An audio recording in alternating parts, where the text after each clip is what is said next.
વિરામ બાદ આપનું સ્વાગત છે। ગ્રાન્ટેડ કોલેજના કર્મચારીઓ માટે મોટા સમાચાર સામે આવ્યા છે। વહીવટી સ્ટાફના હિતમાં સરકારનો મોટો નિર્ણય।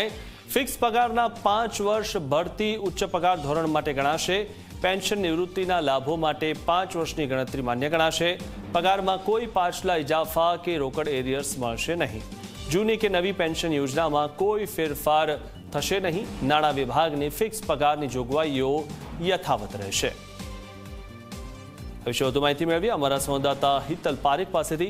હિતલ, જે રીતે આ સમાચાર જે સામે આવી રહ્યા છે અને ખાસ કરીને ગ્રાન્ટેડ કોલેજના કર્મચારીઓ માટે આ ખૂબ મોટા સમાચાર છે, શું વધુ માહિતી?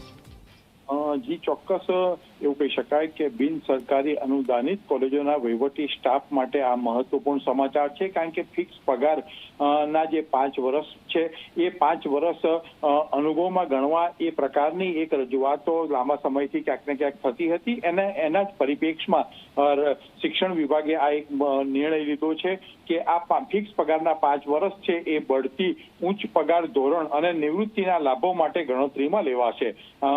એ લાભ સીધો આ વહીવટી કર્મચારીઓ છે તેમને આપવામાં આવશે। જો કે શિક્ષણ વિભાગના આ પરિપત્રમાં એ સ્પષ્ટ ચોખવટ પણ કરવામાં આવી છે કે આ 5 વર્ષનો અનુભવ જે છે ફિક્સ પગારનો એ ઇજાફા કે અન્ય કોઈ જે રોકડ લાભો હોય, ઇજાફા સિવાયના લાભો હોય એમાં ગણતરીમાં લેવામાં નહીં આવે।